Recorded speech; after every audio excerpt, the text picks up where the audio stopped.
성경 낭독 제25일 마르코복음 9장 1절부터 50절. 예수님께서 또 그들에게 말씀하셨다. 내가 진실로 너희에게 말한다.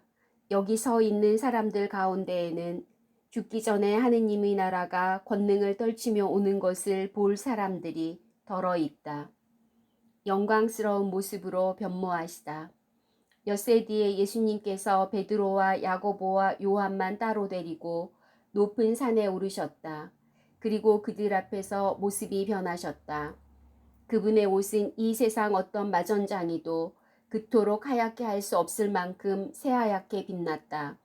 그때 엘리야가 모세와 함께 그들 앞에 나타나 예수님과 이야기를 나누었다. 그러자 베드로가 나서서 예수님께 말하였다. 스승님, 저희가 여기에서 지내면 좋겠습니다. 저희가 초막셋을 지어 하나는 스승님께, 하나는 모세께, 또 하나는 엘리야께 드리겠습니다. 사실 베드로는 무슨 말을 해야 할지 몰랐던 것이다. 제자들이 모두 겁에 질려 있었기 때문이다. 그때에 구름이 일어 그들을 덮더니 그 구름 속에서 이는 내가 사랑하는 아들이니 너희는 그의 말을 들어라 하는 소리가 났다. 그 순간 그들이 둘러보자 더 이상 아무도 보이지 않고 예수님만 그들 곁에 계셨다. 그들이 산에서 내려올 때에 예수님께서는 그들에게 사람의 아들이 죽은 이들 가운데서 다시 살아날 때까지 지금 본 것을 아무에게도 말하지 말라고 분부하셨다. 그들은 이 말씀을 지켰다. 그러나 죽은 이들 가운데에서 다시 살아난다는 것이 무슨 뜻인지를 저희끼리 서로 물어보았다. 엘리야의 재림. 제자들이 예수님께 율법학자들은 어째서 엘리야가 먼저 와야 한다고 말합니까? 하고 물었다. 그러자 예수님께서 그들에게 말씀하셨다.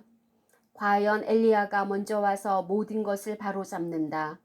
그런데 사람의 아들이 많은 고난과 멸시를 받으리라고 성경에 기록되어 있는 것은 무슨 까닭이겠느냐. 사실 내가 너희에게 말하는데 엘리야에 관하여 성경에 기록된 대로 그가 이미 왔지만 사람들은 그를 제멋대로 다루었다. 어떤 아이에게서 더러운 영을 내쫓으시다. 그들이 다른 제자들에게 가서 보니 그 제자들이 군중에게 둘러싸여 율법 학자들과 논쟁하고 있었다. 마침 군중이 모두 예수님을 보고는 몹시 놀라며 달려와 인사하였다. 예수님께서 그들에게 저들과 무슨 논쟁을 하느냐 하고 물으시자 군중 가운데 한 사람이 대답하였다. 스승님, 벙어리 영이 들린 제 아들을 스승님께 데리고 왔습니다. 어디에서건 그 영이 아이를 사로잡기만 하면 거꾸러뜨립니다. 그러면 아이는 거품을 흘리고 이를 갈며 몸이 뻣뻣해집니다. 그래서 스승님의 제자들에게 저 영을 쫓아내 달라고 하였지만 그들은 쫓아내지 못하였습니다. 그러자 예수님께서 믿음이 없는 세대야, 내가 언제까지 너희 곁에 있어야 하느냐? 내가 언제까지 너희를 참아주어야 한다는 말이냐? 아이를 내게 데리고 오너라 하고 그들에게 이르셨다. 그래서 사람들이 아이를 예수님께 데려왔다. 그 영은 예수님을 보자 곧바로 아이를 뒤흔들어 댔다. 아이는 땅에 쓰러져 거품을 흘리며 뒹굴었다. 예수님께서 그 아버지에게 아이가 이렇게 된 지 얼마나 되었느냐 하고 물으시자 그가 대답하였다. 어릴 적부터입니다. 저 영이 자주 아이를 죽이려고 물속으로도 내던졌습니다. 이제 하실 수 있으면 저희를 가엾게 여겨 도와주십시오. 예수님께서 그에게 하실 수 있으면 이 무슨 말이냐?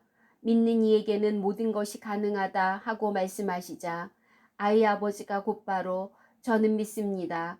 믿음이 없는 저를 도와주십시오 하고 외쳤다. 예수님께서는 군중이 떼를 지어 달려드는 것을 보시고 더러운 영을 꾸짖으며 말씀하셨다. 벙어리 기머거리 영아, 내가 너에게 명령한다. 그 아이에게서 나가라. 그리고 다시는 그에게 들어가지 마라. 그러자 그 영이 소리를 지르며 아이를 마구 뒤흔들어 놓고 나가니 아이는 죽은 것처럼 되었다.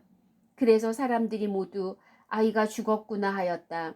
그러나 예수님께서 아이의 손을 잡아 일으키시니 아이가 일어났다. 그 뒤에 예수님께서 집에 들어가셨을 때에 제자들이 그분께 따로 어째서 저희는 그 영을 쫓아내지 못하였습니까? 하고 물었다. 예수님께서 이렇게 대답하셨다.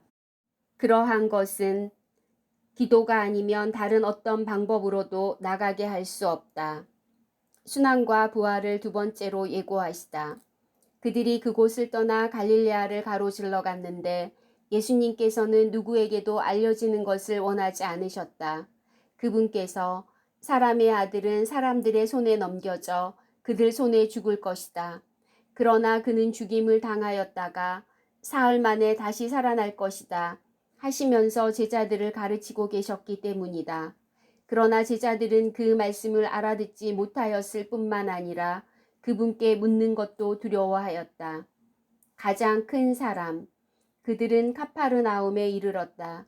예수님께서는 집 안에 계실 때에 제자들에게 너희는 길에서 무슨 일로 논쟁하였느냐 하고 물으셨다. 그러나 그들은 입을 열지 않았다. 누가 가장 큰 사람이냐 하는 문제로 길에서 논쟁하였기 때문이다. 예수님께서는 자리에 앉으셔서 12제자를 불러 말씀하셨다. 누구든지 첫째가 되려면 모든 이의 꼴찌가 되고 모든 이의 종이 되어야 한다.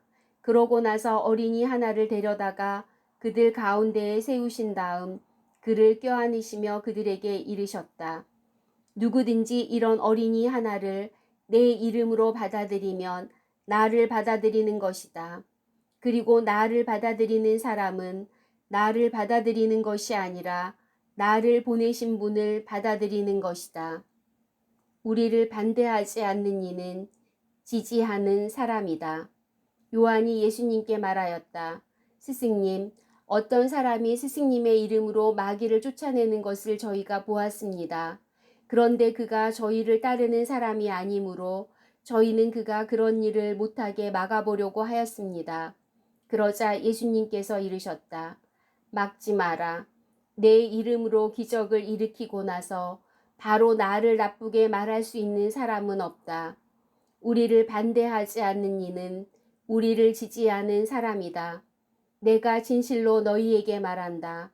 너희가 그리스도의 사람이기 때문에 너희에게 마실 물 한 잔이라도 주는 이는 자기가 받을 상을 결코 잃지 않을 것이다. 죄의 유혹을 단호히 물리쳐라. 나를 믿는 이 작은 이들 가운데 하나라도 죄짓게 하는 자는 연자매를 목에 걸고 바다에 던져지는 편이 오히려 낫다. 내 손이 너를 죄짓게 하거든 그것을 잘라버려라. 두 손을 가지고 그 꺼지지 않는 불에 들어가는 것보다 불구자로 생명에 들어가는 편이 낫다. 내 발이 너를 죄짓게 하거든 그것을 잘라버려라. 두 발을 가지고 지옥에 던져지는 것보다 절름발이로 생명에 들어가는 편이 낫다. 또 내 눈이 너를 죄짓게 하거든 그것을 빼 던져버려라. 두 눈을 가지고 지옥에 던져지는 것보다 외눈박이로 하느님 나라에 들어가는 편이 낫다. 지옥에서는 그들을 파먹는 구더기도 죽지 않고 불도 꺼지지 않는다. 소금, 모두 불 소금에 절여질 것이다. 소금은 좋은 것이다. 그러나 소금이 짠 맛을 잃으면 무엇으로 그 맛을 내겠느냐. 너희는 마음에 소금을 간직하고 서로 평화롭게 지내라. 주님의 말씀입니다.